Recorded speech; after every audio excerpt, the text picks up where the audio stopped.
ان الحمد للہ نحمده ونستعینه ونستغفره ونعوذ باللہ من شرور انفسنا ومن سیئات اعمالنا من يهده الله فلا مضل له ومن يضلل فلا هادي له واشهد ان لا اله الا الله وحده لا شريك له واشهد ان محمدا عبده ورسوله اما بعد فان خير الحديث كتاب الله وخير الهدي هدي محمد صلى الله عليه وآله وسلم وشر الأمور محدثاتها وكل محدثة بدعة وكل بدعة ضلالة وكل ضلالة في النار. أعوذ بالله السميع العليم من الشيطان الرجيم من همزه ونفخه ونفثه. بسم الله الرحمن الرحيم. رب اشرح لي صدري ويسر لي أمري واحلل عقدة من لساني يفقهوا قولي. بسم الله الرحمن الرحيم. ان اللہ وملائکتہ یصلون علی النبی یا ایہا الذین آمنوا صلوا علیہ وسلموا تسلیما. دروشی پڑھیں. اللہم صلی علی محمد وعلی آل محمد کما صلیت علی ابراہیم وعلی آل ابراہیم انک حمید مجید. اللہم بارک علی محمد وعلی آل محمد کما بارکت علی ابراہیم وعلی آل ابراہیم انک حمید مجید. اللهم ربنا آتنا في الدنيا حسنة وفي الآخرة حسنة وقنا عذاب النار. ربنا آتنا من لدنك رحمة وهيئ لنا من أمرنا رشدا. لا إله إلا أنت سبحانك إني كنت من الظالمين. حسبنا الله ونعم الوكيل ولا حول ولا قوة إلا بالله العلي العظيم. يا حي يا قيوم برحمتك أستغيث. الحمدللہ آج 8 مارچ 2018 کو جمعرات کے دن ہم اپنی ایک بہن کی دعائے مغفرت کے لیے اور ان کے سوگ میں شریک ہونے کے لیے یہاں پر موجود ہیں. صحیح بخاری اور صحیح مسلم کی متفق علیہ حدیث ہے کہ امام کائنات سید الاولین والآخرین شفیع المذنبین رحمت للعالمین سیدنا و مولانا امام اعظم محمد رسول اللہ صلی اللہ علیہ وآلہ وسلم نے ارشاد فرمایا، جو عورت بھی اللہ اور یوم آخرت پر ایمان رکھتی ہے اس کے لیے یہ حلال نہیں ہے کہ 3 دن سے زیادہ کسی کی میت پر سوگ کرے سوائے اپنے شوہر کے، اور وہ 4 مہینہ اور 10 دن. تو یعنی 3 دن سے زیادہ سوگ نہیں ہونا چاہیے. تو ہماری یہ بہن بڑی ینگ ایج میں ہی اللہ کو پیاری ہو گئی. آلموسٹ ان کی 45 ایئرس ایج تھی، اور انہوں نے ڈاکٹر فرحت ہاشمی کے اسٹوڈنٹ کی حیثیت سے قرآن حکیم کی جو یہاں پر جہلم شہر کے اندر ان کی جو خدمات ہیں، اور ماشاءاللہ ان کی سینکڑوں بچیاں جو ہیں وہ قرآن حکیم کی تعلیم کے اعتبار سے شاگرد ہیں. یہ ان کے لیے صدقہ جاریہ ہے ان کی زندگی میں. جو صحیح مسلم میں حدیث ہے کہ میت کو مرنے کے بعد 3 اعمال کا ثواب پہنچتا ہے. نمبر 1، علم کی بات جو اس نے دنیا میں کی وہ اس کے لیے اللہ تعالیٰ سٹور کر دیتا ہے، اور بعد میں بھی جتنے لوگ اس پہ عمل کرتے ہیں اس کا بھی ثواب اس کو ملتا رہتا ہے، اور جو لوگ عمل کرتے ہیں ان کے ثواب میں کمی نہیں ہوتی. نمبر 2، صدقہ جاریہ. کسی نے اپنی زندگی میں کوئی نیکی کا کام کیا، وہ مرنے کے بعد بھی اسی طریقے سے جو جاری ہے اس کا ثواب بھی میت کو ملتا ہے. اور تیسرا، نیک اولاد جو اس کے لیے دعائے مغفرت کرتی ہے. اور جہاں تک دعا کا تعلق ہے وہ تو قرآن حکیم میں کیٹاگوریکل مینشن ہوا ہے، ربنا اغفر لنا ولاخواننا الذین سبقونا بالایمان. اہل ایمان کی نشانی ہے کہ وہ اپنے جو مرے ہوئے بہن اور بھائی اور جو بھی ان کے رشتہ دار فوت ہو چکے ہیں ان کے مرنے کے بعد ان کے لیے دعا کرتے ہیں کہ اے اللہ ہماری بھی مغفرت فرما اور ان کی بھی مغفرت فرما، اور ہمارے دلوں میں ان کے لیے کوئی کجی باقی نہ رکھنا. تو اس اعتبار سے یہ جو محافل ہوتی ہیں سوگ کے اعتبار سے اور دعائے مغفرت کے لیے، اس میں انسان کا دل پسیجہ ہوتا ہے آخرت کے پوائنٹ آف ویو سے. اور یہ ایک بڑا اچھا موقع ہوتا ہے جنازے کا یا سوگ کا کہ انسان اس میں اپنی آخرت کو بھی اور اپنی قبر کو بھی یاد کرے. اور بسا اوقات اس قسم کے جو مواقع ہیں وہ انسان کے لیے ہدایت کا سبب ہمیشہ کے لیے بن جاتے ہیں. تو اسی مناسبت سے میں نے قرآن حکیم میں آج صرف ایک رکوع کا انتخاب کیا ہے. کل 11 آیات سورہ السجدہ پارہ نمبر 21 میں سورت نمبر ہے 32 اور آیت نمبر 12 سے لے کر 22 تک. یہ ٹوٹل 11 آیات ہیں جن کے کانٹیکسٹ میں مجھے فکر آخرت کے پوائنٹ آف ویو سے کچھ گفتگو کرنی ہے، اور انشاءاللہ ٹائملی گفتگو جو مجھے ٹائم بتایا گیا اس کے اندر انشاءاللہ مکمل کر لیں گے انشاءاللہ تعالی. اعوذ باللہ من الشیطان الرجیم، بسم اللہ الرحمن الرحیم. اس ایک رکوع کے اندر اللہ تعالیٰ نے جو قیامت کے دن کا نقشہ ہے اس اعتبار سے کھینچا ہے کہ جب مجرم لوگ اپنے رب کے حضور حاضر ہوں گے تو ان پر کیا کنڈیشن گزر رہی ہوگی. اور یہ اللہ تعالیٰ کا بڑا کرم ہے کہ اس نے ہماری موت سے پہلے آخرت کی قیامت قائم ہونے سے پہلے وہ منظر قرآن حکیم کی شکل میں ہمارے سامنے کھینچ دیا ہے، اور لگتا ہے کہ بالکل آخرت کے دن کی ویڈیو چل رہی ہے، تاکہ کوئی شخص قیامت والے دن اللہ تعالیٰ کو اس بات کا گلہ نہ کر سکے کہ یا اللہ مجھے تو دنیا میں پتہ ہی نہیں چلا یہ اتنا سیریس مسئلہ تھا کہ تیرے حضور on the day of judgement accountability ہے، اللہ کے حضور پیشی ہونی ہے، جواب دہی ہونی ہے اپنے اعمال کی. تو جو مجرم لوگ ہیں وہ اللہ کے حضور کس حال میں پیش ہوں گے، اور اس کے سائملٹینیس کنٹراسٹ جو اہل ایمان ہیں ان کی قیامت والے دن کیا کنڈیشن ہوگی. اللہ کے حضور پیشی کے وقت ان دونوں چیزوں کو اللہ تعالیٰ نے سورہ السجدہ کے دوسرے رکوع میں آیت نمبر 12 سے لے کر 22 تک ایڈریس کیا ہے. اعوذ باللہ من الشیطان الرجیم. وَلَوْ تَرَى إِذِ الْمُجْرِمُونَ نَاكِسُو رُؤُوسِهِمْ عِنْدَ رَبِّهِمْ. اور اے محبوب صلی اللہ علیہ وآلہ وسلم، کاش تم وہ وقت دیکھ لو جب مجرم لوگ اپنے رب کے حضور قیامت کے دن سر جھکائے ہوئے کھڑے ہوں گے. ربنا ابصرنا وسمعنا، اور کہیں گے اے ہمارے رب ہم نے اپنی آنکھوں سے دیکھ لیا اور یہ سارے کا سارا منظر سن بھی لیا. فرجعنا نعمل صالحا، پس ہمیں ایک دفعہ دنیا میں دوبارہ بھیج دے، ہم نیک اعمال کریں گے. انا موقنون، بے شک ہمیں یقین آ گیا کہ قیامت کا دن حق ہے. اے اللہ ایک دفعہ دنیا میں دوبارہ ہمارا جانا ہو، ہم بالکل اپنے اعمال کو سدھار لیں گے اور نیک اعمال اختیار کریں گے. اے اللہ ایک چانس ہمیں دے دے، دوبارہ دنیا میں بھیج دے. ہمیں یقین آ گیا. لیکن دیکھ کر مانا تو کیا مانا؟ سورۃ الملک میں اللہ تعالیٰ نے فرمایا ان الذین یخشون ربہم بالغیب، بے شک جو لوگ بن دیکھے اپنے رب سے ڈرتے ہیں، لہم مغفرۃ و اجر کبیر، ان کے لیے مغفرت اور بڑا اجر ہے. دیکھ کے تو سب نے مان لینا، بغیر دیکھے ماننے پر ہی جنت ہے. یہاں پر دیکھیں یہ مجرم لوگ کیا کہیں گے؟ ربنا ابصرنا وسمعنا، اے رب ہمارے ہم نے دیکھ لیا اپنی آنکھوں سے، سن بھی لیا. فرجعنا، پس ہمیں دوبارہ بھیج دے. نعمل صالحا، ہم دنیا میں جا کر نیک اعمال اختیار کریں گے. انا موقنون، بے شک ہمیں یقین آ گیا کہ قیامت کا دن حق ہے. لیکن یہ اللہ تعالیٰ نے ایک عجیب معاملہ رکھا ہے. انسان کو اتنے پردے میں رہتے ہوئے بھی اللہ تعالیٰ اپنی قدرتوں سے عیاں ہے. اتنا ظاہر ہے کہ اللہ سے زیادہ ظاہر کوئی چیز نہیں، اور اتنا باطن ہے کہ اللہ سے چھپی ہوئی زیادہ کوئی اور شے نہیں. لیکن اللہ تعالیٰ نے اپنے انبیاء اکرام علیہم السلام اور کتابوں کے ذریعے مرنے سے پہلے انسان کو آخرت کے دن کی جو جواب دہی ہے اس کی نقشہ کشی قرآن حکیم کے اندر کر دی ہے. اب اللہ تعالیٰ کی طرف سے ذرا جواب سنیں. وَلَوْ شِئْنَا لَآتَيْنَا كُلَّ نَفْسٍ هُدَاهَا، اگر ہم ہدایت ہی دینا چاہتے زبردستی تو پوری انسانیت کو ہی ہدایت دے دیتے، سب کو، جن اور انس کو ہدایت دے دیتے. وَلَكِنْ حَقَّ الْقَوْلُ مِنِّي لَأَمْلَأَنَّ جَهَنَّمَ مِنَ الْجِنَّةِ وَالنَّاسِ أَجْمَعِينَ، لیکن میری طرف سے یہ بات طے پا چکی ہے کہ میں ضرور بھر دوں گا دوزخ کو سرکش جنوں اور انسانوں سے. چونکہ یہ میں نے بات طے کر لی ہے لہٰذا میں زبردستی کسی کو ہدایت نہیں دوں گا. ورنہ اللہ کے لیے کیا مسئلہ ہے؟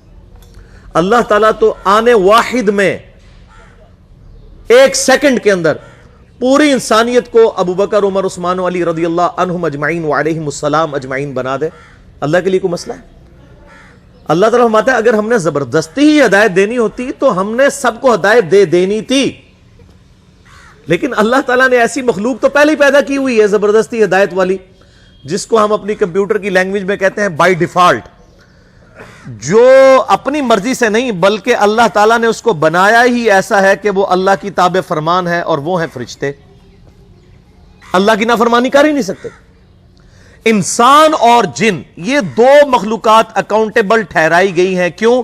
ان کو اللہ نے ول دی ہے، یہ اپنی مرضی سے رب کو چوائس کرتی ہے، یہ اپنی مرضی سے اللہ کو ٹاپ پرائورٹی مانتی ہے اگر مانے تو۔ اسی لیے کہا گیا نا کہ ہے فرشتے سے بہتر انسان بننا، مگر اس میں لگتی ہے محنت زیادہ۔ واللہ انسان کے پاس یہ جو خوبی ہے اور یہ ایسٹ ہے کہ انسان اپنی مرضی سے اپنے رب کو چوز کرتا ہے، یہ وہ دولت ہے جو حضرت جبرائیل علیہ السلام کے پاس بھی نہیں ہے۔ جبرائیل علیہ السلام اگر اللہ کے تابع فرمان ہے تو اپنی مرضی سے نہیں بلکہ اللہ نے ان کو بائی ڈیفالٹ بنا ہی ایسا ہے۔ انسان تو ان تمام حالات و واقعات میں اپنے رب کو چوز کرتا ہے، اور یہی چیز تو اللہ کو پسند ہے۔ اسی لیے دیکھ لیں جنت فرشتوں کے لیے نہیں ہے، انسانوں کے لیے، اپنی مرضی سے۔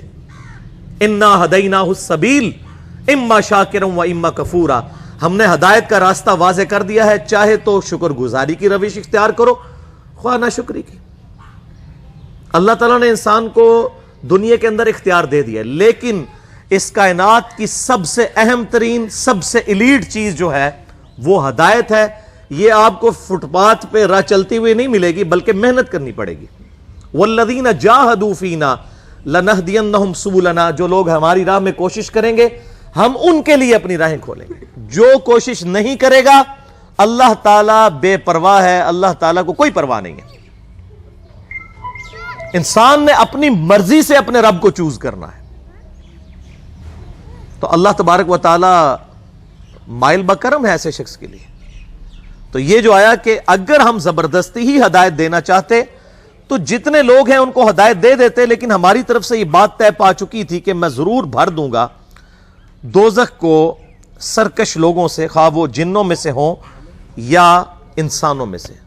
اور اس کانٹیکسٹ میں سورۃ الاعراف کی آیت میں کہتا ہوں قرآن حکیم کی سخت ترین آیت ہے، اس سے زیادہ کوئی سخت آیت نہیں ہے اس کانٹیکسٹ میں۔ وَلَقَدْ ذَرَأْنَا لِجَهَنَّمَ كَثِيرًا مِنَ الْجِنِّ وَالْإِنسِ، اور بے شک ہم نے کثرت کے ساتھ جن اور انسان پیدا اس لیے کیے ہیں کہ وہ دوزخ میں جائیں۔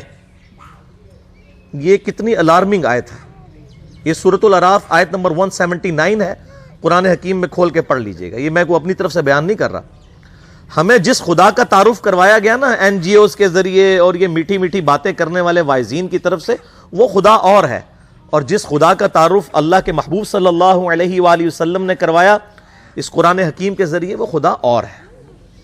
اللہ کا کوئی رشتہ دار نہیں میرے بھائیوں، جس کو پنجابی کہتے ہیں کنو کڈ لو یہ گل۔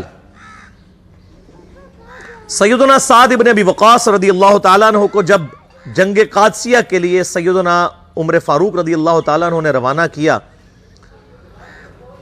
پرشین امپائر کے خلاف، جو اس وقت دو سپر پاورز میں سے ایک سپر پاور تھی، ایک رومن امپائر تھی جو جنگ یرموک میں گر گئی، اور جنگ قادسیہ کے اندر پرشین امپائر بھی گھٹنے ٹیک گئی۔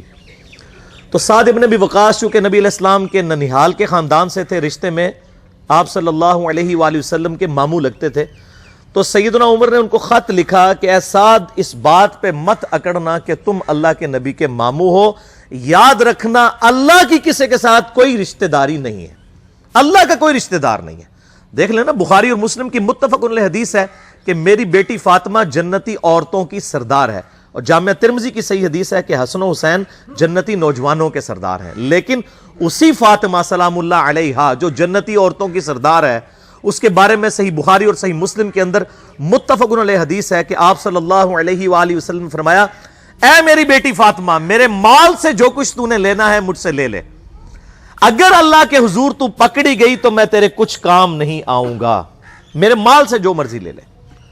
یہ آپ کو تو کہا گیا تھا، لیکن ہمیں سنایا گیا تھا کہ کوئی ایسا فرسودہ عقیدہ نہ رکھ لینا کہ بغیر اعمال کے ہی انسان کو جنت مل جائے گی۔ اعمال اور اللہ کی رحمت دونوں چیزیں شامل حال ہوں گی، صرف اعمال بھی کوئی شے نہیں ہے۔ بخاری اور مسلم دونوں میں یہ حدیث موجود ہے کہ آپ صلی اللہ علیہ وآلہ وسلم نے فرمایا کوئی شخص بھی محض اپنے اعمال کی بنیاد پر جنت میں نہیں جائے گا۔ ایک صحابی نے بڑی جرت کر کے پوچھا اللہ کے رسول صلی اللہ علیہ وآلہ وسلم کیا آپ بھی؟ آپ نے فرمایا ہاں میں بھی، جب تک میرے رب کی رحمت مجھے ڈھانپ نہ لے میں بھی محض اپنے اعمال کی بنیاد پر جنت میں داخل نہیں ہوں گا۔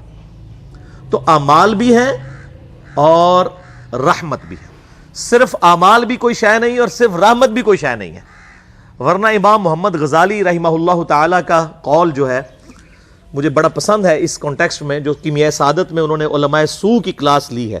اب یہ سخت باتیں اگر میں اپنی ریفرنس سے کروں تو لوگوں کو بری لگیں گی۔ امام محمد غزالی فرماتے ہیں کہ ایسے علماء جو ممبروں پر چڑھ کر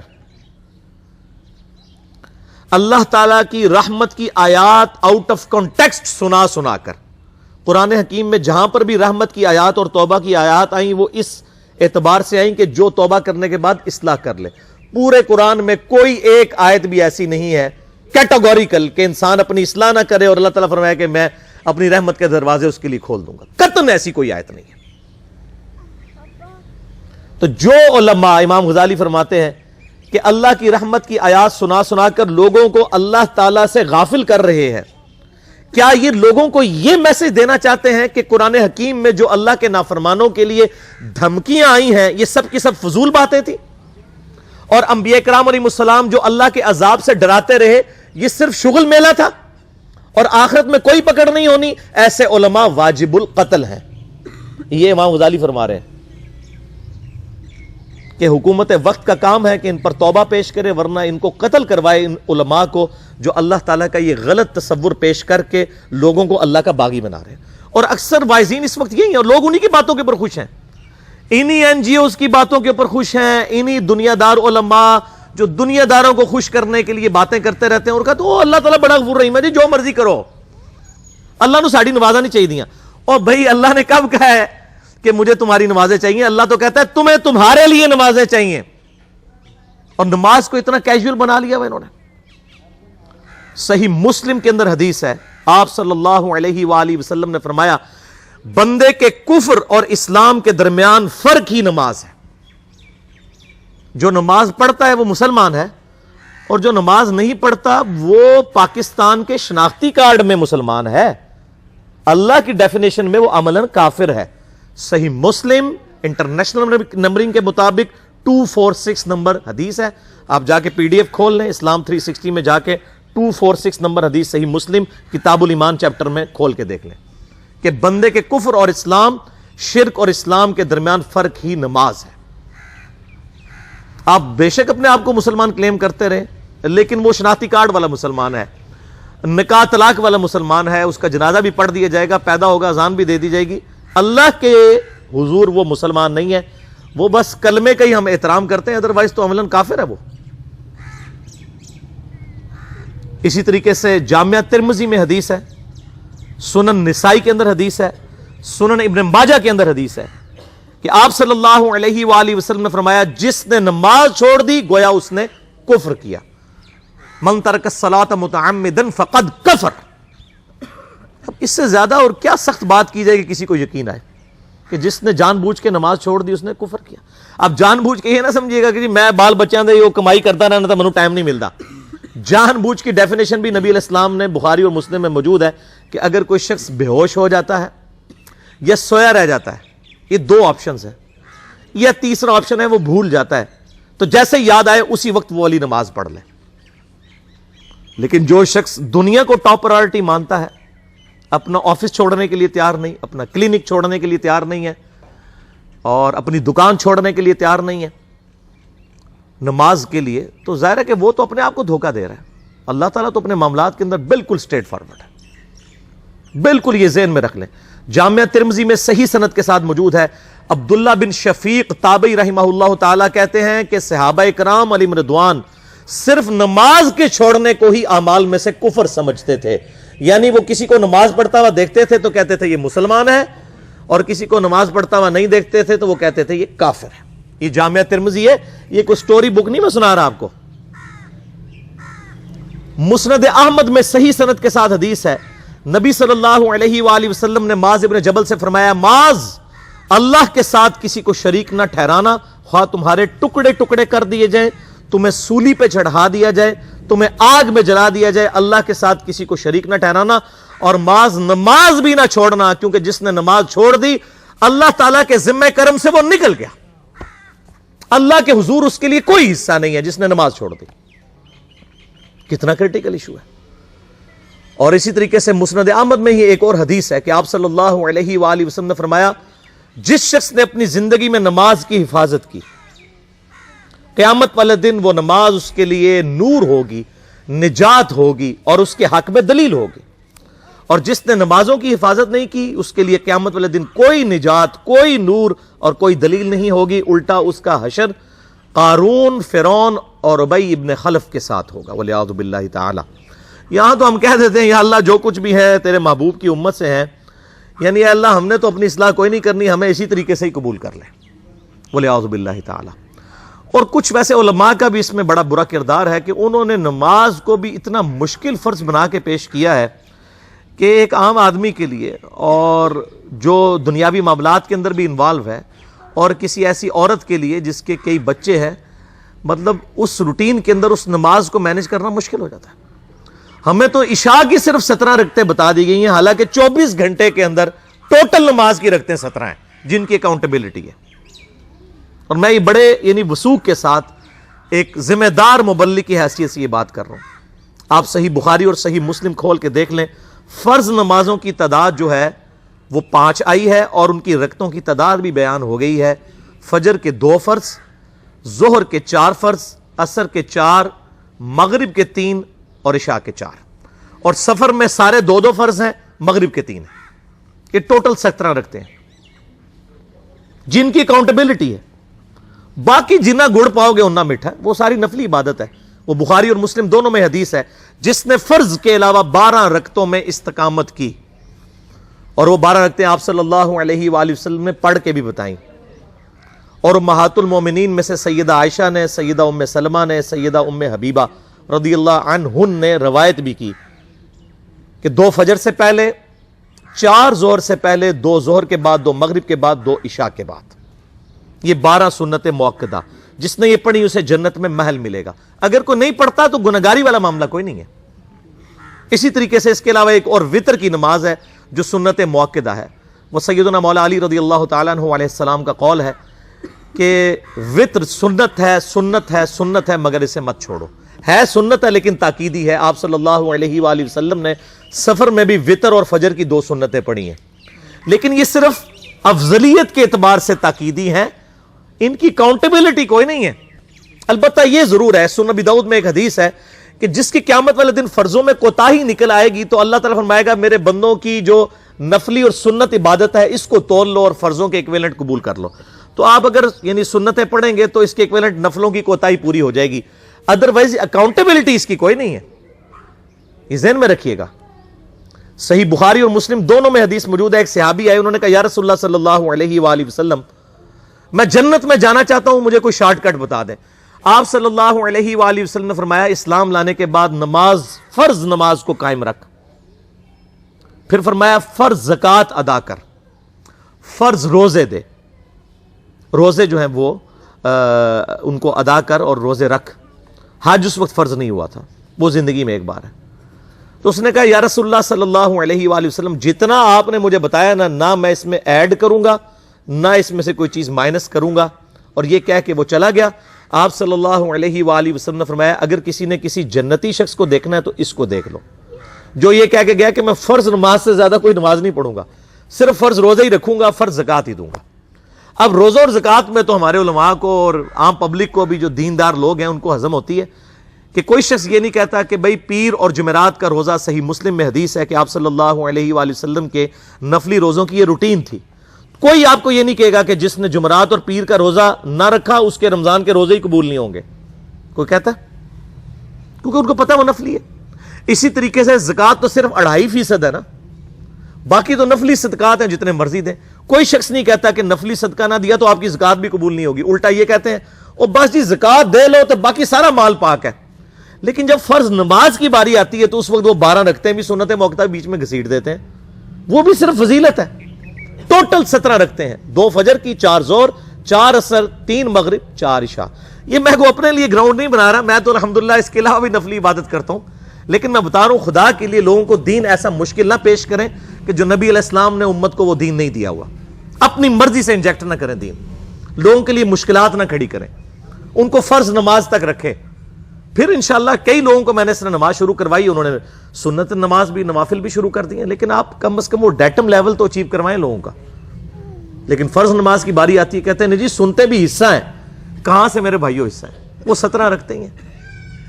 سنتیں پڑھیں گے ثواب ہے، نہیں پڑھتے گناہ کوئی نہیں ہے. تو کم از کم فرض تو ادا کریں. اس کے لیے آپ کو ٹوٹل 24 گھنٹے میں میرے خیال ہے 40 منٹ بھی نہیں چاہیے فرض پڑھنے کے لیے. تو اس کے اوپر تو استقامت کم از کم ہم اختیار کریں. اور چھوٹی چھوٹی جو نٹی گٹیز ہیں ان کو تو ہم نے اتنا فالو کیا ہوا ہے، اور فرض نماز کے بارے میں ہم اتنے کیجول ہو جاتے ہیں. تو یہ فرض نماز کی امپورٹنس اس حوالے سے ضروری تھی، اس لیے میں نے ساتھ ہی بیان کر دی. اللہ تعالیٰ فرماتا ہے کہ میری طرف سے یہ بات طے پا چکی ہے کہ میں ضرور بھر دوں گا دوزخ کو سرکش جنوں اور انسانوں سے. اور وہ کیوں؟ وَلَقَدْ ذَرَأْنَا لِجَهَنَّمَ كَثِيرًا مِنَ الْجِنِّ وَالْإِنسِ، سورۃ الاعراف آیت نمبر 179. کہ میری طرف سے یہ بات طے پا چکی ہے کہ میں دوزخ کو بھر دوں گا سرکش جنوں اور انسانوں سے، اور میں نے کثرت کے ساتھ جن اور انسان پیدا ہی دوزخ کے لیے کیے. اور یہ نہیں ہے کہ اللہ تعالیٰ زبردستی کوئی اللہ تعالیٰ معاذ اللہ فنیٹک ہے، نہیں. اس میں سورۃ الاعراف میں ساتھ ہی آیا کہ ہم نے ان کو عقل دی تھی وہ سوچتے نہیں، کان دیے تھے وہ سنتے نہیں، آنکھیں دی تھیں وہ دیکھتے نہیں ہیں. اولئک کالانعام بل ہم اضل، یہ چوپایوں کی مانند ہیں بلکہ اس سے بھی گئے گزرے ہیں، جو انسٹرومنٹس یوز کر کے حق بات کو حاصل نہیں کرتے. تو یہ اللہ تعالیٰ زبردستی نہیں کرے گا، بلکہ انسان اپنی مرضی سے اپنی دوزخ کما رہا ہوگا. اور نظر بھی آ رہا ہے ہمیں، کثرت کے ساتھ جن اور انسان دوزخ میں جا رہے ہیں. بخاری اور مسلم کی حدیث ہے، قیامت والے دن اناؤنسمنٹ ہوگی کہ اے آدم علیہ السلام جنتیوں اور دوزخیوں کو الگ کرو. حضرت آدم علیہ السلام پوچھیں گے یا اللہ کتنے جنتی اور کتنے دوزخی؟ تو اللہ تعالیٰ فرمائے گا ہر 1000 میں سے 999 دوزخی اور صرف 1 جنتی. یہ ریشو پروپورشن ہے. اور نبی علیہ السلام فرماتے ہیں یہ وہ وقت ہوگا، اور یہ قرآن حکیم میں بھی سورۃ المزمل میں آیا، کہ لوگ جو ہیں وہ بچے بھی غم کے مارے بوڑھے ہو جائیں گے کہ ہر 1000 میں سے 999 دوزخی اور صرف 1 جنتی. لیکن دنیا میں لوگ کہتے ہیں وہ 1 جنتی میں ہی ہوں گا. اب یہاں پہ وہ 200-250 کے قریب لوگ بیٹھے ہوئے ہیں، اور میں کہوں کہ جی میں 1 گولی چلاؤں گا جس کو بھی لگ جائے، تو کوئی نہیں یہ سوچے گا یار کہ یہ 250 میں سے کسی اور کو ہی لگے گی، ایک ہی چلانی ہے، سارے اٹھ کے بھاگیں گے. لیکن آخرت کے معاملے میں ہم بے فکر ہیں، حالانکہ وہاں پہ 1000 میں سے 999 دوزخی اور صرف 1 جنتی ہے. وہ پنجابی کہتے ہیں نا عقل نہ ہوئے تو موجیں ہی موجاں، عقل ہوئے تو سوچیں ہی سوچاں. جن کو عقل نہیں ہے نا وہ موجوں کی زندگی گزار رہے ہیں، لگ پتہ جائے گا. جو سیدنا علی رضی اللہ تعالیٰ عنہ علیہ السلام کا قول ہے کہ انسان سویا ہوا ہے، جب مرے گا جاگ اٹھے گا. اوہ یہ کیا ہوا؟ اصل زندگی تو یہ تھی. تو یہ بڑا سیریس معاملہ ہے، اس میں ہمیں سیریس ہونے کی ضرورت ہے. اللہ تعالیٰ فرماتا ہے فذوقوا بما نسیتم لقاء یومکم ھذا، پس چکھو اس عذاب کا مزہ کہ جو تم دنیا میں ہماری ملاقات کو بھلا بیٹھے تھے. انا نسیناکم، آج ہم بھی تمہیں بھول جائیں گے، تمہارے حال پہ تمہیں چھوڑ دیں گے. وذوقوا عذاب الخلد بما کنتم تعملون، اور چکھو اس عذاب کا مزہ جو تم دنیا میں اعمال کیا کرتے تھے. جس طرح دنیا میں تم نے ہمیں پسے پش ڈال دیا تھا نا، آج ہم تمہیں بھی دوزخ میں ڈال کے بھول جائیں گے، تمہارے حال پر چھوڑ دیں گے. وَلِعَاذُ بِاللَّهِ تَعَالَى. اللہم اجرنا من النار، اللہم اجرنا من النار، اللہم اجرنا من النار. اللہم من احییتہ منا فاحیہ علی الاسلام، ومن توفیتہ منا فتوفہ علی الایمان. آمین ثم آمین. میرے بھائیو، اس کانٹیکسٹ میں ایک آیت میں چاہ رہا ہوں یہاں پر کراس ریفرنس کے طور پر پیش کر دوں. یہ بہت کریٹیکل ایشو ہے قیامت کے دن کے اعتبار سے، کہ سورۃ المؤمن کے اندر اللہ تعالیٰ ارشاد فرماتا ہے، پارہ نمبر 24 کے اندر سورۃ المؤمن ہے، سورہ غافر بھی اسے کہتے ہیں، اور اس کی شروع کی آیات میں ہی ایک آیت آتی ہے، آیت نمبر 10. یہ بھی قرآن حکیم میں چند سخت آیات میں سے ایک آیت ہے. ان الذین کفروا ینادون لمقت اللہ اکبر من مقتکم. قیامت والے دن جب اللہ کے جو نافرمان لوگ ہیں، یہ کفر کا ترجمہ انڈیا پاکستان بنگلہ دیش میں عجیب و غریب ہو گیا. کفر کا مطلب ہم سمجھتے ہیں ہندو سکھ عیسائی. عربی میں کفر کہتے ہیں انکار کرنے والے کو. جو عمل سے انکار کر دے وہ بھی کافر، جو عقیدے میں انکار کر دے وہ بھی کافر. یعنی عملاً تو مسلمانوں کی اکثریت عملی کافر ہے. جب وہ نماز چھوڑ رہی ہے تو نماز کفر و اسلام میں فرق ہے. صحیح مسلم کی حدیث ہے. تو جو نافرمان لوگ ہیں، انکاری لوگ ہیں، اللہ تعالیٰ کی طرف سے انہیں قیامت والے دن عذاب دینے کے بعد ندا کی جائے گی. لَمَقْتُ اللَّهِ أَكْبَرُ مِن مَقْتِكُمْ أَنفُسَكُمْ إِذْ تُدْعَوْنَ إِلَى الْإِيمَانِ فَتَكْفُرُونَ. اللہ تعالیٰ قیامت والے دن ان سے فرمائے گا جب ان کو عذاب دے گا کہ آج تمہیں اس عذاب سے بیزاری اور تکلیف ہو رہی ہے. وہ کہیں گے ہاں ہو رہی ہے. اللہ تعالیٰ فرمائے گا اس سے زیادہ ہمیں دنیا میں تکلیف ہوتی تھی جب تمہیں ہماری طرف بلایا جاتا تھا تو تم روح گردانی کر دیتے تھے. ہمیں اس سے زیادہ تکلیف ہوتی تھی. یہاں کہتے ہیں او جی اللہ تعالیٰ نے ساڑی نمازیں نہیں چاہیے دیا. او بھائی اللہ تعالیٰ نے کب کہا کہ مجھے تمہاری نمازیں چاہیے؟ اللہ تعالیٰ تو فرما رہا ہے تمہیں تمہارے لیے نمازیں چاہیے کامیاب ہونے کے لیے. کراس ریفرنس کے طور پہ ایک اور آیت میں ضمناً بیان کر رہا ہوں. سورہ الزمر آیت نمبر 7 پارہ نمبر 23 میں ان تکفروا فإن اللہ غنی عنکم. اگر تم ناشکری کی روش اختیار کرو گے، اللہ کے نافرمان بن جاؤ گے، بے شک اللہ بے پرواہ ہے. وَلَا يَرْضَى لِعِبَادِهِ الْكُفْرِ. لیکن یہ بات یاد رکھنا اللہ تعالیٰ ناشکری کو اپنے بندوں کے لیے پسند نہیں کرتا. بے پرواہی کا مطلب کوئی یہ نہ لے لے کہ خیر ہے اللہ تعالیٰ معاف کر دے گا. نہیں، پسند نہیں کرتا. وَإِن تَشْكُرُوا يَرْضَاهُ لَكُمْ. اگر تم شکر گزاری کی روش اختیار کرو گے تو اسی کو اللہ پسند کرے گا. وَلَا تَزِرُ وَازِرَةٌ وِزْرَ أُخْرَى. اور یاد رکھنا کوئی جان قیامت والے دن کسی دوسرے کا بوجھ نہیں اٹھائے گی. ثم الى ربکم مرجعکم فینبئکم بما کنتم تعملون. اس کے بعد تمہیں لوٹ کر تمہارے رب کے پاس جانا ہے، وہ تمہیں بتا دے گا جو کچھ تم دنیا میں اعمال کیا کرتے تھے. انہ علیم بذات الصدور. بے شک اللہ تعالی سینوں کے چھپے ہوئے رازوں کو بھی جاننے والا ہے. یہ بڑا کریٹیکل ایشو ہے، اس مسئلے کو سمجھ لیں. اللہ تعالیٰ بے پرواہ ضرور ہے لیکن اس کا یہ مقصد کوئی نہ لے. وہ کہتا ہے جی جو کچھ ہو رہا ہے اللہ کی مرضی سے ہو رہا ہے. یہ جملہ ہی غلط ہے. اللہ کی مرضی سے نہیں ہو رہا. اللہ کیا یہ چاہتا ہے کہ لوگ جو ہیں وہ نمازیں چھوڑیں، یا لوگ حرام خوریاں کریں، یا لوگ ناحق اپنے رشتہ داروں کا مال دبا لیں، یا لوگ ناحق یتیموں کے اوپر ظلم کریں؟ نہیں، اللہ کی اجازت سے ہو رہا ہے.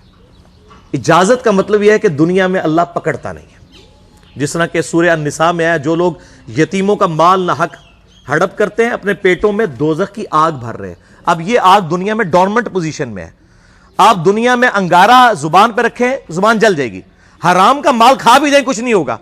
لیکن اللہ تعالیٰ ہمارا جو حرام مال کھا رہے ہیں یہ اپنے پیٹوں میں دوزخ کی آگ بھر رہے ہیں. قیامت والے دن مورل لاز ایکٹیو ہو جائیں گے. دنیا میں مورل لاز ایکٹیو نہیں ہے اور وہی جو کھایا ہوا مال ہے نا وہ دوزخ کی آگ بن جائے گا. تو یہ دنیا میں نہیں پتا چلتا.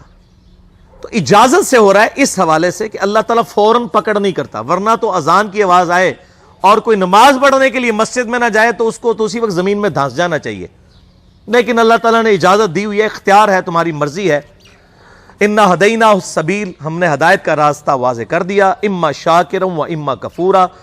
چاہے شکر گزاری کی روش اختیار کرو خواہ نہ شکری کی. اللہ تعالیٰ نے راستہ واضح کر دیا، اب تمہاری مرضی ہے. زبردستی وہ نہیں کرے گا، یہ ذہن میں رکھیے گا. یہ اس کی ضد ہے بندے کے ساتھ کہ جو لوگ کوشش کریں گے نا انہی کو ہدایت ملے گی. والذین جاہدوا فینا لنہدینہم سبلنا. جو لوگ ہماری راہ میں کوشش کریں گے ہم انہی کے لیے اپنی راہیں کھولیں گے. زبردستی اس نے ہدایت نہیں دینی. یہ بالکل اس کو اپنے دماغ میں سے نکال دیں کہ زبردستی ہدایت والا معاملہ ہوگا. انما یؤمن بآیاتنا الذین اذا ذکروا بها خروا سجدا. ایمان والے بندے تو وہ ہیں کہ جب ان کے سامنے ہماری آیات کے ذریعے ان کو نصیحت دلائی جاتی ہے وہ فوراً سجدے میں گر پڑتے ہیں.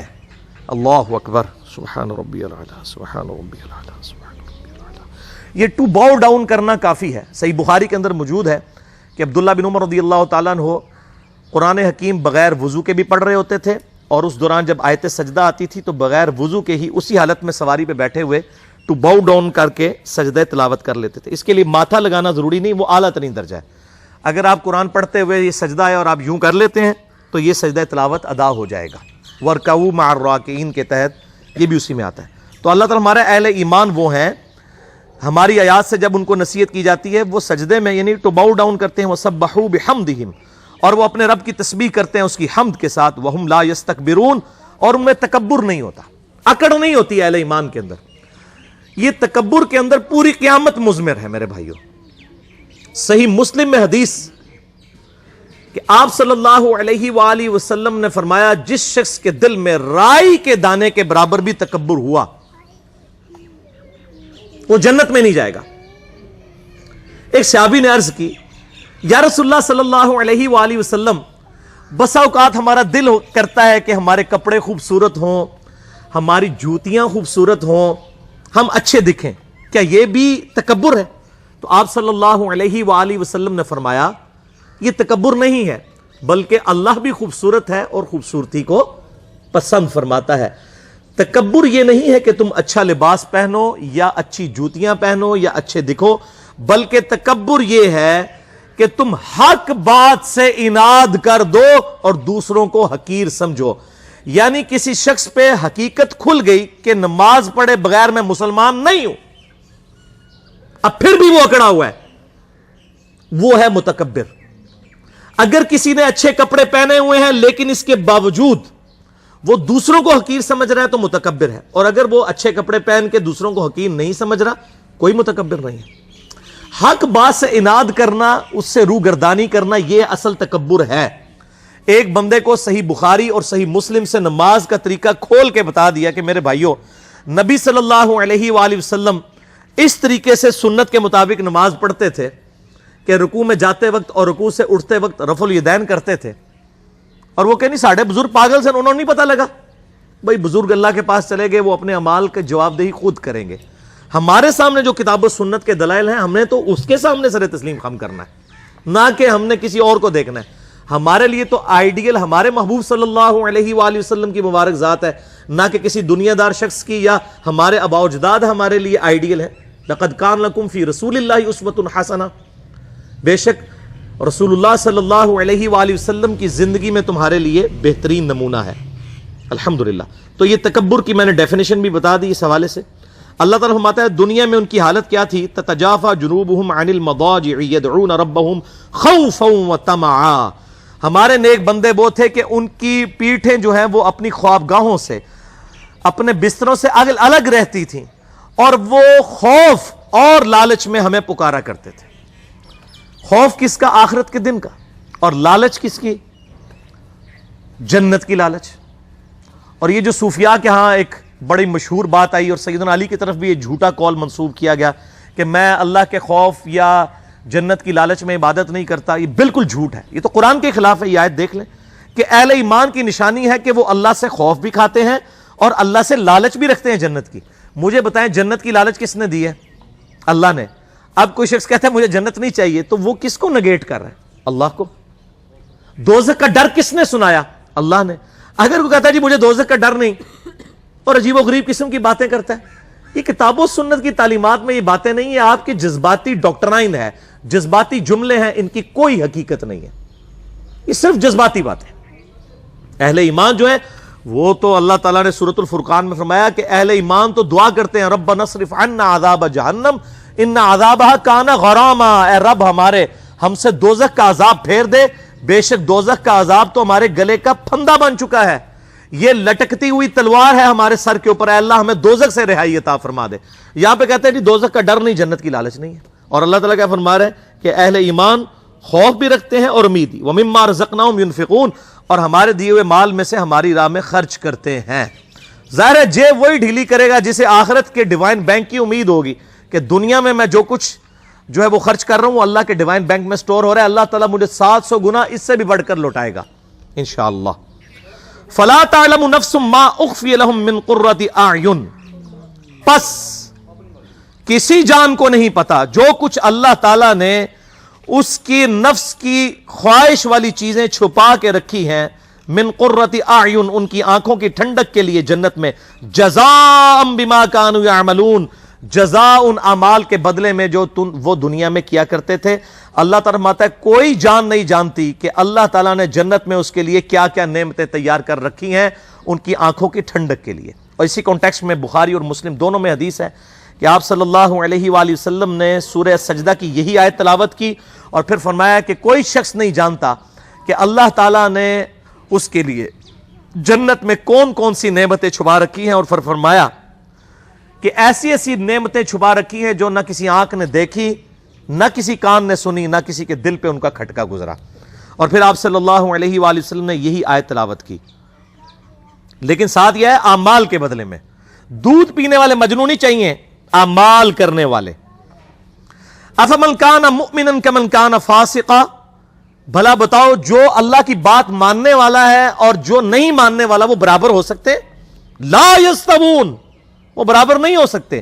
اما الذین آمنوا وعملوا الصالحات، جو لوگ ایمان لے کر آئے اور انہوں نے نیک اعمال کیے، فلہم جنات المأویٰ، ان کے لیے ہمیشہ کی جنتیں ہیں، نزلا بما كانوا يعملون، اور یہ بدلہ ہوگا ان کے اعمال کا۔ اب یہ دیکھیں بار بار بات آ رہی ہے اعمال اعمال اعمال۔ صرف دعائیں کرنے سے کچھ نہیں بننا اور صرف محبت کا اظہار کرنے سے کچھ نہیں ہونا، اعمال بھی اختیار کرنے ہیں۔ وَأَمَّا الَّذِينَ فَسَقُوا فَمَأْوَاهُمُ النَّارُ، اور جو لوگ ناشکری کی روش اختیار کریں گے، گناہگار لوگ ہوں گے، ان کا ٹھکانہ ہوگا دوزخ۔ كُلَّمَا أَرَادُوا أَن يَخْرُجُوا مِنْهَا، جب کبھی بھی ارادہ کریں گے وہ اس میں سے نکلنے کا، اعیدوا فیہا، دوبارہ انہیں لوٹا دیا جائے گا اس میں۔ وقیل لہم ذوقوا عذاب النار الذی کنتم بہ تکذبون، اور ان سے کہا جائے گا چکھو اس عذاب کا مزہ جو تم دنیا میں اسے جھٹلایا کرتے تھے۔ وَلَنُذِيقَنَّهُم مِّنَ الْعَذَابِ الْأَدْنَىٰ دُونَ الْعَذَابِ الْأَكْبَرِ، اور ہم ضرور چکھائیں گے دنیا کی زندگی میں بھی تمہیں کچھ نہ کچھ عذاب کا حصہ، یعنی دنیاوی تکالیف کی شکل میں۔ کیوں؟ لعلہم یرجعون، تاکہ تم ہماری طرف لوٹ آؤ۔ دنیا میں تکلیفیں اسی لیے آتی ہیں کہ انسان جو ہے وہ اس سے سبق سیکھ کے اللہ کی طرف آئے۔ وَمَنْ أَظْلَمُ مِمَّنْ ذُكِّرَ بِآيَاتِ رَبِّهِ، اس سے بڑھ کر ظالم کون ہے کہ جسے اس کی رب کی آیات پڑھ پڑھ کے سنایا جائے، ڈر سنایا جائے کہ بچ جاؤ آخرت کے دن کی جواب دہی کے معاملے میں۔ ثُمَّ أَعْرَضَ عَنْهَا، اس کے بعد وہ منہ پھیر لے۔ إِنَّا مِنَ الْمُجْرِمِينَ مُنْتَقِمُونَ، ایسے مجرموں سے تو ہم انتقام لے کر چھوڑیں گے۔ کتنی سخت آیت ہے کہ جو اللہ تعالیٰ کی نصیحت کو کیجول لیتا ہے، اللہ تعالیٰ فرماتا ہے ایسے مجرموں سے ہم انتقام لیں گے۔ انتقام کا لفظ استعمال کیے، جو اللہ تعالیٰ کی دعوت کو، اس کے محبوب صلی اللہ علیہ وآلہ وسلم کی دعوت کو کیجول لیتے ہیں۔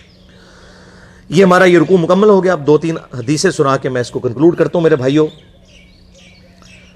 یہ دنیا کی زندگی عارضی ہے، آخرت میں پہنچ کے یہ سارے ایشوز ریزالو ہو جائیں گے۔ صحیح مسلم کی حدیث ہے کہ آپ صلی اللہ علیہ وآلہ وسلم نے فرمایا جب جنتی جنت میں داخل ہوں گے تو پہلی ان کو خوشخبری یہ دی جائے گی کہ جنتیوں تمہیں مبارک ہو، آج کے بعد تم کبھی نہیں مرو گے، ہمیشہ زندہ رہو گے، موت ختم ہو جائے گی۔ جو بخاری میں آتا ہے کہ موت مینڈے کی شکل میں لا کے میدان محشر میں قتل کر دی جائے گی۔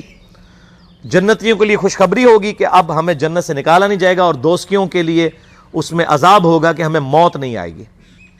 تو مسلم شریف کے الفاظ ہیں، پہلی خوشخبری جنت میں داخل ہو جانے کے بعد کہ مبارک ہو، آج کے بعد تمہیں کبھی موت نہیں آئے گی۔ نمبر 2، آج کے بعد تم کبھی بوڑھے نہیں ہوگے، ہمیشہ جوان رہو گے، 30 سال عمر رہے گی۔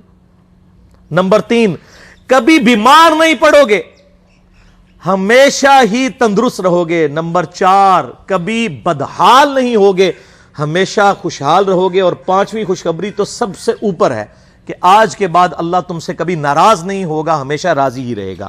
جنت میں کوئی ایسا عمل نہیں ہوگا کہ جس کی وجہ سے اللہ تعالیٰ ناراض ہو۔ یہ ساری جو حدود اللہ ہے یہ دنیا میں، جنت میں اہل ایمان کو سونے کے کنگن پہنائے جائیں گے۔ دنیا میں مرد کے لیے سونا حرام ہے، دنیا میں مرد کے لیے ریشم حرام ہے، لیکن قرآن حکیم میں آتا ہے ریشمی لباس پہنایا جائے گا جنتیوں کو۔ جنت میں کوئی ایسا عمل نہیں ہوگا جس سے اللہ تعالیٰ ناراض ہو۔ لیکن دنیا کی زندگی پھر قید خانہ ہے۔ صحیح مسلم میں حدیث ہے، آپ صلی اللہ علیہ وآلہ وسلم نے فرمایا کہ دنیا کی زندگی مؤمن کے لیے قید خانہ ہے اور کافر کے لیے جنت ہے۔ قید خانہ اس لیے کہ اسے ہر لمحے سوچنا پڑتا ہے یار اے پتہ نہیں اللہ ناراض نہ ہو جائے، اے میں کیتا اے غلط نہ ہوئے، یہ کر دیا یہ غلط نہ ہو، تو ہر وقت ایک قید خانے کسی کی سچویشن ہے۔ لیکن یہ دنیا کی چھوٹی سی زندگی دے کے آخرت کی زندگی لے لی جائے تو کوئی مہنگا سودا تو نہیں ہے. آپ دیکھ لیں کہ اگر کسی شخص کی زندگی 1 ارب سال ہو اور دوسرے شخص کی زندگی 1 ارب سال اور 1 دن ہو تو اس میں کوئی فرق نہیں ہے, دونوں ارب سال ہی جی رہے ہیں, لیکن یہ 1 سال دنیا کی زندگی اور ارب سال کھرب سال آخرت کی زندگی. اگر کوئی یہ 1 سال کی یا 1 دن کی زندگی دے کے وہ ارب سال کی زندگی کما لے, وہ فائدے میں ہے, یا جو یہ 1 دن کی زندگی جو ہے اس کو عیاشی سے گزار کے 1 ارب سال کی زندگی گنوا دے. جو مسلم شریف میں حدیث ہے کہ دنیا اور آخرت کی مثال اس طرح ہے, کوئی شخص انگلی ڈبوئے سمندر میں, جو پانی لگتا ہے انگلی کے ساتھ وہ دنیا کی زندگی ہے اور سمندر آخرت کی زندگی. تو اصل تو ناکام وہ ہے, لیکن یہ معاملہ بڑی مشکل سے سمجھ آتا ہے. صحیح مسلم میں ہی ایک حدیث ہے, صحیح مسلم کا جنت والا چیپٹر ضرور پڑھیں, آپ کو یہ ساری چیزیں مل جائیں گی, کہ آپ صلی اللہ علیہ وآلہ وسلم نے فرمایا اللہ تعالیٰ نے جنت کو جو ہے وہ ناگوار چیزوں سے ڈھانپ رکھا ہے. یعنی جنت تک پہنچنے کے لیے آپ کو بڑی ناگواری کی زندگی گزارنی پڑے گی, گرمیوں کے روزے رکھنے پڑیں گے, نمازیں پڑھنی پڑیں گی, حلال و حرام کی تمیز کرنی پڑے گی, رشتہ داروں کے ساتھ صلہ رحمی کرنی پڑے گی. تو یہ بڑی ناگوار چیزیں ہیں, یہ کرنے کے بعد جنت آئے گی. یہ آبسٹیکلز ہیں. اور دوزخ کو اللہ نے شہوات سے ڈھانپ رکھا ہے, جس میں کہتے ہیں نا کڑگا لانا, کہ دوزخ کی طرف ہر بندہ ہی لپکے گا. دنیا کی ہر عیاشی جو ہے وہ دوزخ کی طرف لے جائے گی, جو شرعی حدود کو پامال کرنے والی ہے. اور اس کی تفسیر میں حدیث ہے جامعہ ترمذی, سنن ابی داؤد اور سنن نسائی کے اندر بڑی مشہور حدیث ہے. آپ صلی اللہ علیہ وآلہ وسلم فرماتے ہیں کہ جب اللہ تعالیٰ نے جنت کو پیدا کیا تو جبرائیل علیہ السلام سے کہا کہ جائے جنت وزٹ کر کے آئیں. جبرائیل علیہ السلام واپس آئے, انہوں نے کہا یا اللہ جنت تو ایسی جگہ تو نے بنائی ہے کہ یہ ساری جنت میں پہنچ جائیں گے لوگ, اس کے لیے کون کوشش نہیں کرے گا. پھر اللہ تعالیٰ نے جنت کو ناگوار چیزوں سے ڈھانپ دیا, یعنی دنیا میں شریعت کی پابندی ہے جو بظاہر تو ناگوار چیزیں, مشکل کام ہے. پھر جبرائیل علیہ السلام کو کہا اب جا کے جنت کو دیکھیں. وہ جب جنت دیکھی نا انہوں نے کہ اتنے مشکل کام کر کے جنت تک پہنچنا ہے, ان کا یا اللہ مجھے نہیں لگتا کہ کوئی شخص اب جنت میں پہنچنے میں کامیاب بھی ہوگا. یہاں لوگ کہتے ہیں اللہ جو کچھ بھی ہیں تیرے محبوب کی امت سے ہیں, یعنی اسی بندے دا پتر نہیں بننا, اسی اپنی اصلاح کوئی نہیں کرنی, این جی سانو قبول کر, یعنی چور ہیں, ٹھگ ہیں, بے ایمان ہیں, بے نمازی ہیں, جو کچھ بھی ہیں تیرے محبوب کی امت سے. اگر دنیا میں مورل لاز ایکٹیو ہوتے نا, اسی وقت سر پہ آگے جوتی پڑتی کہ محبوب صلی اللہ علیہ وآلہ وسلم کا نام لیتے ہو اور اعمال اپنے دیکھو. اچھا, اسی حدیث میں آتا ہے ابو داؤد, ترمذی اور ابن ماجہ کی, کہ پھر اللہ تعالیٰ نے جبرائیل علیہ السلام کو کہا جا کے دوزخ دیکھیں. دوزخ دیکھی, انہوں نے کہا یا اللہ کوئی شخص بھی دوزخ کے لیے کوشش نہیں کرے گا, کوئی شخص بھی دوزخ میں نہیں پہنچے گا, اتنی سخت عذاب ہے اس کا. پھر اللہ تعالیٰ نے دوزخ کو شہوات دنیاوی لذتوں کے ساتھ ڈھانپ دیا اور جبرائیل علیہ السلام سے کہا اب جا کے ذرا دوزخ کو دیکھو. جب انہوں نے دوزخ کو دیکھا, انہوں نے کہا یا اللہ مجھے نہیں لگتا کہ کوئی بندہ دوزخ سے بچ پائے گا. اللہم اجرنا من النار, اللہم اجرنا من النار, اللہم اجرنا من النار, اللہم من احییتہ منا فاحیہ علی الاسلام ومن توفیتہ منا فتوفہ علی الایمان. آخری حدیث بھی صحیح مسلم کی ہے, مجھے ضمناً یاد آ گئی اس حوالے سے کہ آپ صلی اللہ علیہ وآلہ وسلم فرماتے ہیں کہ دنیا میں جس نے اللہ کے تابع فرمان بن کے زندگی گزاری ہوگی, مشکل کی مفلسی کی زندگی گزاری, لیکن اللہ کی نافرمانی نہیں کی, قیامت والے دن اللہ تعالیٰ فرشتوں سے کہے گا کہ اسے ذرا ایک پھیرا جنت کا لگواؤ. ایک پھیرا جنت کا ایک پھیرا لگے گا. پھر اللہ تعالیٰ پوچھے گا ہاں بھائی بندے کو دنیا میں تو نے تکلیف دیکھی؟ وہ کہے گا یا اللہ تیری عزت کی قسم میں نے دنیا میں کوئی تکلیف نہیں دیکھی. کیونکہ رزلٹ سامنے آ گیا نا. ہمیں بھی یاد ہے جب میں انجینئرنگ یونیورسٹی میں پڑھتا تھا تو ہم لوگ بڑی محنت کر کے تیاری کرتے تھے. جب ہمارے یعنی پوزیشن آ جاتی تھی کلاس کے اندر تو بڑے خوش ہوتے تھے. ہمیں اپنی وہ زندگی کی محنتیں یاد بھی نہیں ہیں. اس کے بعد اچھی جاب لگی تو وہ اپنی انجینئرنگ یونیورسٹی کی راتیں جاگنا اور پڑھائی کرنا یاد تک نہیں ہے, کیونکہ آسائش مل گئی نا, رزلٹ سامنے آ گیا. پھر جس نے دنیا میں بڑی مزے کی زندگی گزاری ہوگی اور اللہ کو رسپانس نہیں کیا ہوگا, اللہ تعالیٰ فرمائے گا اس کو ذرا دوزخ کا ایک پھیرا لگواؤ نا. فرشتے دوزخ کا ایک پھیرا لگوائیں گے نا. پھر اللہ تعالیٰ پوچھے گا بندے کو دنیا میں خیر دیکھی؟ وہ کہے گا اللہ تیری عزت کی قسم میں نے دنیا میں کوئی خیر نہیں دیکھی. دنیا کی ساری آسائشیں بھول جائے گا, ایک پھیرا دوزخ کا. ادھر لوگ کہتے ہیں خیر ہے جی ایک پھیرا ہی لگے گا نا پھر جنت ٹوری جانا ہے. یہ پھیرا کہنا بڑا آسان ہے. یہ جو لوگ یہ کہتے ہیں نا ان کو کہیں کہ آپ 1 منٹ کے لیے صرف موم بتی کے فلیم پہ ہاتھ رکھ کے بتائیں. آپ اتنے وثوق سے یہ بات کرتے ہیں.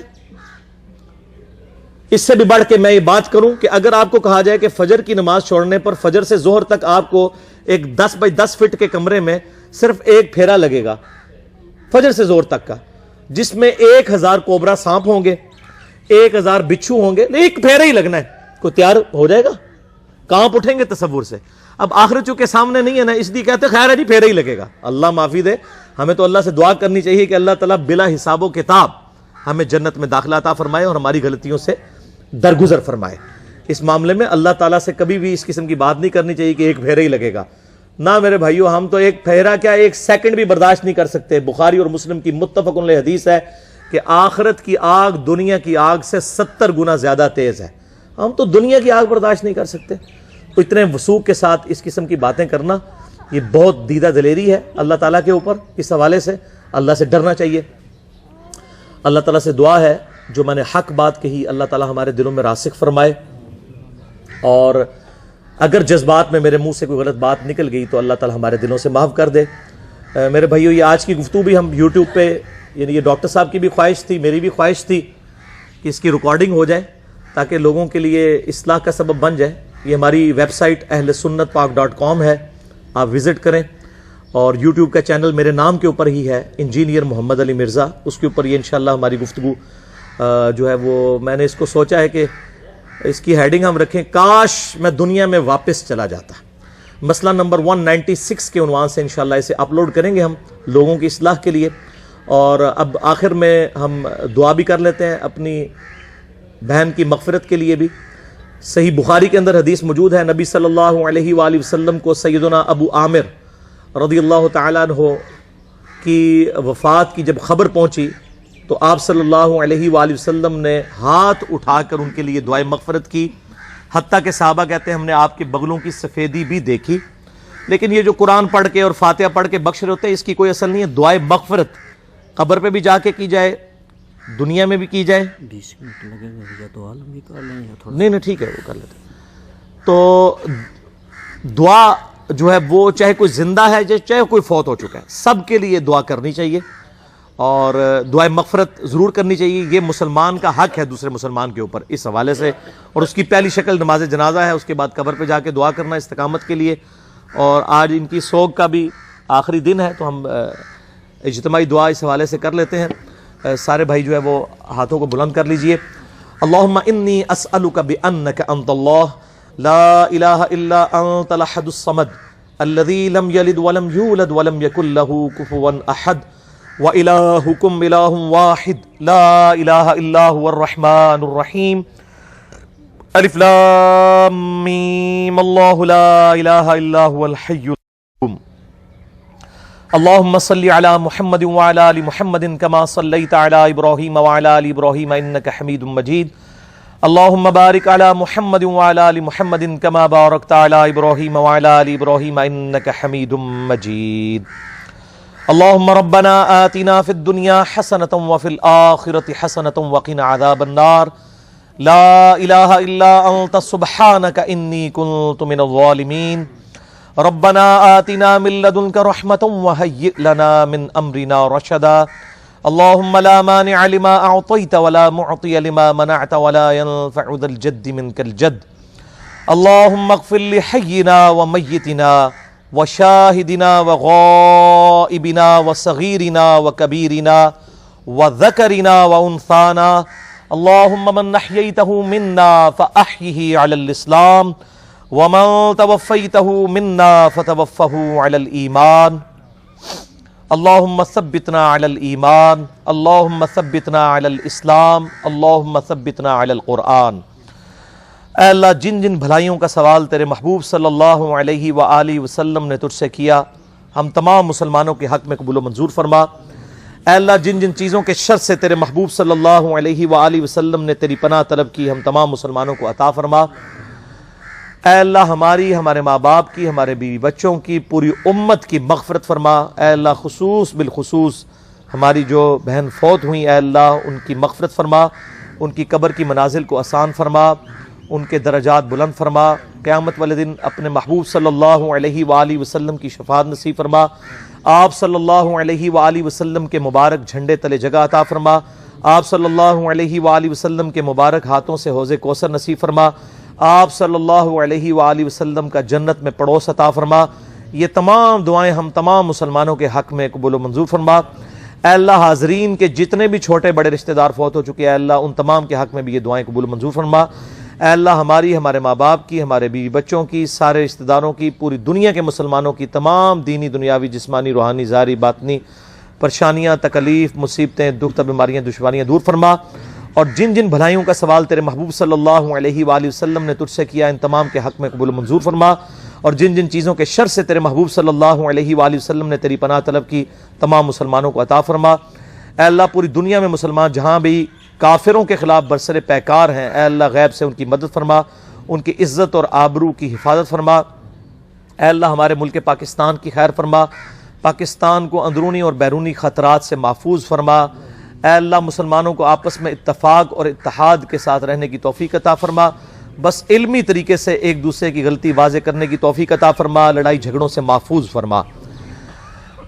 اے اللہ ہمارے دلوں میں جو جو نیک اور جائز دعائیں ہیں، اے اللہ زبان پہ لانے کی حاجت نہیں، تو بہتر جانتا ہے، اے اللہ ان کو قبول و منظور فرما۔ ربنا لا تزغ قلوبنا بعد اذ هديتنا وهب لنا من لدنك رحمة انك انت الوهاب اللهم اني اعوذ بك من عذاب جهنم ومن عذاب القبر ومن فتنة المحيا والممات ومن شر فتنة المسيح الدجال ربنا لا تزغ قلوبنا بعد اذ هديتنا وهب لنا من لدنك رحمة انك انت الوهاب ربنا لا تؤاخذنا ان نسينا او اخطأنا ربنا ولا تحمل علينا إصرا كما حملته على الذين من قبلنا ربنا ولا تحملنا ما لا طاقة لنا به واعف عنا واغفر لنا وارحمنا أنت مولانا فانصرنا على القوم الكافرين اللهم ربنا آتنا في الدنيا حسنة وفي الآخرة حسنة وقنا عذاب النار سبحان ربك رب العزة عما يصفون وسلام على المرسلين والحمد لله رب العالمين سبحان ربك رب العزة عما يصفون وسلام على المرسلين والحمد لله رب العالمين۔ اے اللہ جو بھی میں نے حق بات کہی، اے اللہ ہمارے دلوں میں راسخ فرما، اگر جذبات میں میرے منہ سے کوئی غلط بات نکل گئی ہمارے دلوں سے معاف کر دے اور ہمیں معاف بھی فرما دے۔ سبحانک اللہم وبحمدک اشہد ان لا الہ الا انت استغفرک واتوب الیک وما علینا الا البلاغ المبین وصلی اللہ علی حبیبہ محمد وعلی آلہ واصحابہ اجمعین الی یوم الدین۔ جزاکم اللہ خیرا۔